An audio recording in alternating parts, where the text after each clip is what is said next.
Have you ever wished, even silently, to hear a simple, "I'm sorry" from your father or mother? Have you ever dreamed of the day they would acknowledge that they hurt you, that they were wrong, that they could have done things differently? But that day never came, and maybe it never will.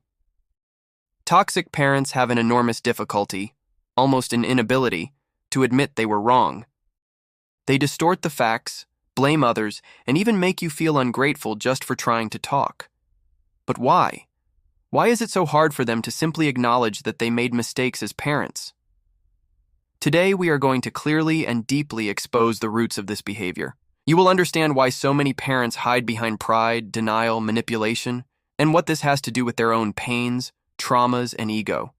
If you grew up hearing that you were exaggerating, that you were too sensitive, that the problem was you, this video is for you. Why do toxic parents never admit they were wrong? It's a question that echoes in the silence of many children who carry open wounds. Wounds caused by words, gestures, silences, and absences. Children who wait, even in adulthood, for validation. A simple phrase, "I was wrong with you." But that phrase seems unattainable. And what's most devastating, when you try to talk about what you felt, you end up being accused of being ungrateful, dramatic, or unfair. This reversal of blame destroys the self-esteem, trust, and even the emotional health of someone who only wanted understanding. 1. Pride as a psychological defense. Toxic parents often have their ego as a shield. They confuse authority with infallibility. For them, admitting a mistake is like losing control, and control is something they don't give up. These parents feel threatened when someone questions their way of acting, especially their children. After all, they were taught, or convinced themselves, that being a father or mother means always being right, even when it hurts. In their minds, being wrong is synonymous with weakness, and many prefer to hurt rather than admit they were wrong. 2. The inheritance of authoritarianism. A large part of these parents grew up in even more rigid homes, where there was no dialogue, affection, or emotional validation. They received orders. They were punished. They swallowed their tears. And they learned that feelings don't matter. When they became parents, they reproduced what they knew, only often with more coldness, more control, more demands.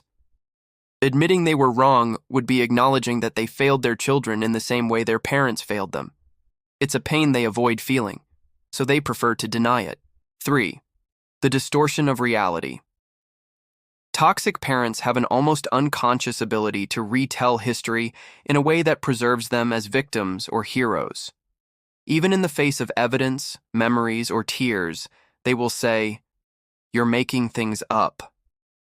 That never happened that way. You were too sensitive. In my day, that was normal."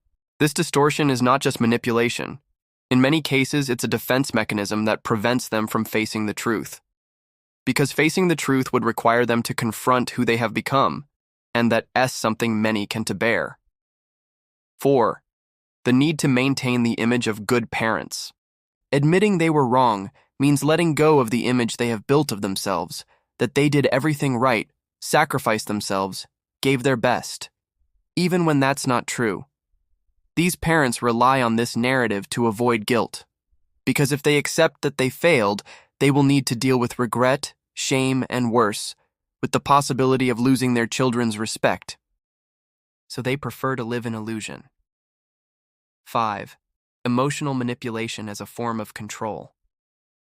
When the child tries to open their heart, toxic parents use their own suffering as a shield. "After everything I've done for you, you're embarrassing me by saying these things. If I were so bad, you wouldn't be where you are today." This type of manipulation serves to reverse roles. It makes the child feel guilty for trying to expose their pain, and worst of all, many children back down. They fall silent, and they carry the pain alone for years. 6. The fear of losing control over their children. Toxic parents often don't want emotionally free children. They want obedient, loyal children who don't question. When the child matures, begins to understand what they suffered, and starts setting boundaries, the toxic father or mother sees this as rebellion or betrayal. They don't understand that the child doesn't want revenge, they just want the truth. But the truth is a territory they don't control. They fear losing the emotional power they exert, often through guilt and omission. 7. Silence as a response. One of the most common behaviors is silence. Toxic parents avoid confrontation, not because they are fragile, but because they know they have no way to argue without admitting the truth. So instead of responding, they ignore.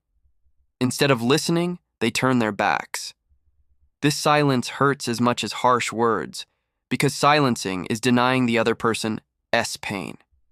8. The cycle repeats until someone breaks it. If no one breaks this cycle, it perpetuates itself. Wounded children become wounded parents. And the pain is passed down as an invisible inheritance from generation to generation. That's why breaking the cycle requires courage. It's necessary to face the pain, resignify the history, seek healing, and above all, not repeat the same pattern with your own children. Toxic parents are not always monsters, but they are people who chose pride over empathy, who prioritized image over truth, who confuse respect with fear and love with control. Understanding why they never admit they were wrong doesn't mean accepting the pain. It means understanding in order to free yourself from it. You don't need the recognition of someone who refuses to see their own mistakes to validate your pain. You can heal, even without the apology, because the most powerful forgiveness is the one you give yourself. If this video helped you, leave your like, share it with someone who needs to hear this message, and subscribe to the channel so you don't miss the next content.